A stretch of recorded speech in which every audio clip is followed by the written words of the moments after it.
Thank you, Alexander, and also from my side, a very warm welcome to all of you. You made it in this morning hours here to this place, Seltsam, which means a bit awkward in English, but it's a nice place, I think, and I think we can have a wonderful discussion in the next 1.5 to 2 hours. We are very grateful that you accepted our invitation, showing your interest in Germany, in German-Filipino relations, and that is very important to us.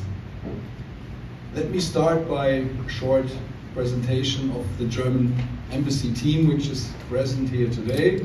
My name is Andreas Pfaffernoschke. I'm the German ambassador to the Philippines and Palau, Marshall Islands, and Micronesia, but that's just for the record. I'm here since August last year, so that makes now 8.5 months. Some faces here are known to me, some are new. I'm particularly happy that I also discovered new faces because that will allow us to keep in touch in the future and to broaden our network.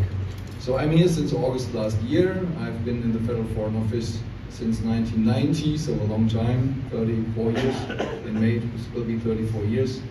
I've been to different postings in the world, but this is my first posting to the Philippines and my first posting also to Southeast Asia in general. I have served in Moscow, I've served in New York, I've served in Paris, in Geneva. In my last posting was Ouagadougou, which is the capital of Burkina Faso in West Africa and the Sahel. Completely different story. I'm happy to be here now today and happy to talk with you. But as I said, I would start by introducing the German embassy team, starting with Matthias Kruse, my deputy head of mission, who will also speak to you in a moment. Alexander Schmidt already presented himself, the political officer and press officer of this embassy. We have David Krebs, who heads our economic section in the embassy. And then, of course, not to forget, last but not least, Katharina Bandelow, sitting there also from the economic section. Mr. Lance Paningbatan, who is in the political section of the embassy, and last but not least, Sofia Guanzon, who is also part of our press and cultural team in the embassy. So these are the people you are dealing with. It's not the whole embassy, you might understand. It's a part of the embassy. We have 54 people all in all working in the embassy, 2/3 of them being locals, and 1/3 people from Germany, colleagues from Germany. Well, let me start by saying a few introductory words and then we can discuss later. I would like to start by saying that this year, 2024, is an exceptional year for German-Filipino relations. Yeah, I have some catchwords here on the screen, not too many details. We will do that orally. It's a special year because we are celebrating 70 years of diplomatic relations this year. The Philippines and Germany, we established diplomatic relations on the 8th of October 1954. So this year in October, we will celebrate 70 years. And we will celebrate this with several events. Some have already started over the year, some are going to come. For example, we are working on a commemorative note, so a money note that will be published soon, which we work together, which we create together with our Filipino friends, with the Filipino embassy in Berlin and the Department of Foreign Affairs here.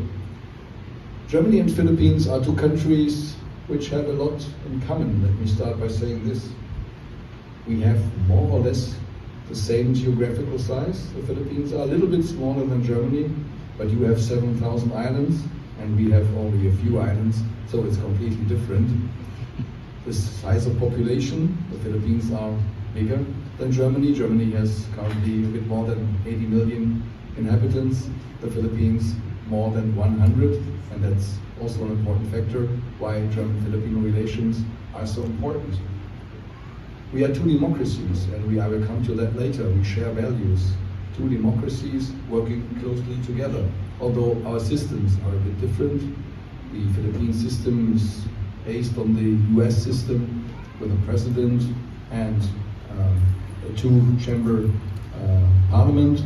In Germany we have a chancellor who is the head of government, And the head of state exists also, the federal president, but the federal president in Germany is not the head of government, contrary to the Philippines, where the president is also the head of administration and head of government. That's, by the way, the explanation why some of you might have noticed President Marcos was recently in Germany, just 4 weeks ago.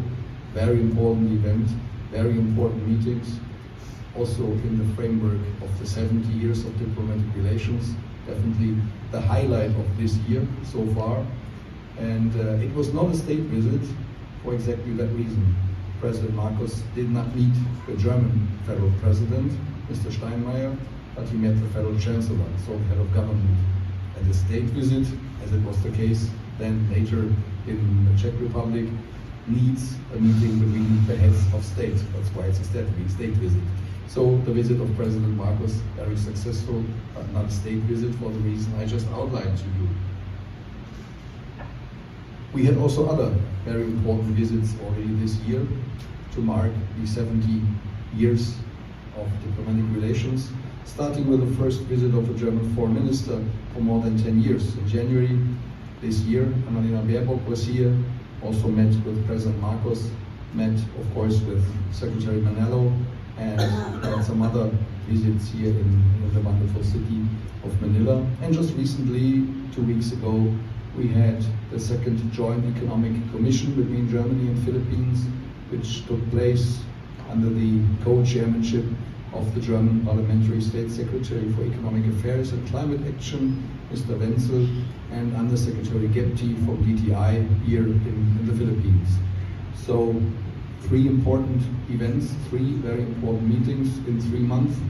We can be very happy with that record because that shows the huge interest. And that brings me again to the point, why are the Philippines so important? What are the key areas of cooperation? And my colleagues will elaborate on that in a moment. We have more than 300 companies, German companies, working in the Philippines, and we hope there are going to be more. The Philippines are a very promising market, a booming economy. You have the biggest growth rate in Southeast Asia. That speaks for itself and gives every reason to look into the Philippines with more careful than we did before. We have more than 10,000 Germans living in the Philippines in different functions, and according to the official statistics of the DNW, more than 30,000 Filipinos live and work in Germany. So the people-to-people relations are already important, and also here we hope we can have much more in the future. International rules-based order, just a catchword. I think this is one point which cannot be overestimated.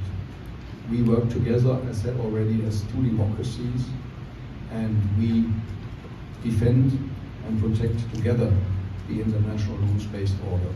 Every one of you is aware of what's going on in Europe, what's going on in other places of the world, but also what's going on here in your immediate neighborhood, what's going on in the South China Sea. Germany again and again had recalled the importance of UNCLOS, as report has again and again underlined that we think the Arbitral Award of 2016 is the basis for every settlement in the South China Sea. And myself, some of you might follow also my X tweets, or on X, my tweets, there you see every time we have an incident in the South China Sea, Germany stands firmly with the Philippines and underlines the importance of the international rules-based order.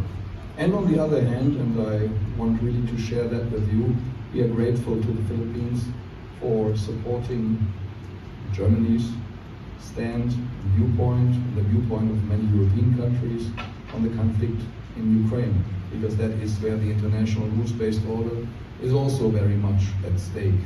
There is war in Europe. Russia's aggression, Russia's war against Ukraine has changed completely the picture of this world, and particularly in Europe. And we are very grateful to Ukraine, to the Philippine government for the statement the Philippine government has made on the 2nd anniversary, if you say so, 2nd years of the 24th of February this year when Russia's war against Ukraine began, and Philippines again underlined the importance of respecting the international rules-based order. So we are working together on that issue, and I think we are trusted friends and reliable partners. And my feeling is this is growing and growing, and that is very important. We have skilled workers migration. I don't want to touch upon that too much now. My colleague will definitely say a bit more. I already mentioned the 30,000 migrant workers, which are Filipino migrant workers living and working in Germany. We of course have also still some concerns. Human rights is one of them. We are carefully observing the activities of the Marcos administration to cope and to deal with the past. You all know better than me. I was not here. I arrived last year in August. What happened from 2016 to 2022 when the war on drugs was the official government policy with a lot of human rights violations, which so far are not completely worked with. So there is still work to do. Hold people accountable, go to court, bring people to court, bring those responsible for human rights violations and crimes to court. And the German government has supported the United Nations Joint Program with this government to work on human rights and to improve the human rights performance of the country. And we think there is still room for improvement. Every country has human rights concerns, every country has human rights problems, including my own country. Also in Germany, we have human rights issues, but that is why in an atmosphere of trust and partnership, we should try to address these things together, and that is exactly what we are doing with this government. How do we look at the Philippines politically? Maybe some words about that. I already mentioned the new administration, the Marcos administration coming to power in 2022. And my feeling is, since I'm here, we have really seen a redynamization of our relations. Under the Duterte era, there was silence. Okay, so we had the pandemic, but it also, of course, influenced the possibility for exchange, the possibility for diplomatic and political relations and economic relations. But since Marcos came to power, my feeling is Berlin is looking much more closely to the Philippines, much more closely on what's going on here and exploring the potentials for further cooperation. Politically, as I already said, partners with shared values, partners in defending the international rules-based order, partners also in working together on human rights, but also economically. We have a strategy of de-risking. We want to diversify our economic relations as you do, as the Philippines do. Germany has learned the hard way what it means to be dependent on only one partner, particularly in the energy sector. You might remember that when Russia's war started against Ukraine, we had gas supply completely cut. Our gas imports were mainly from Russia. Now we have managed to change that. And we learned that dependencies on only one big partner is not the right way. We need to diversify. We have to secure our economic interests by de-risking, by looking for other partners. And the Philippines are a very promising partner in this respect. So we work, the German companies, German government, work with the Filipino government and with Philippine companies to strengthen our economic relations.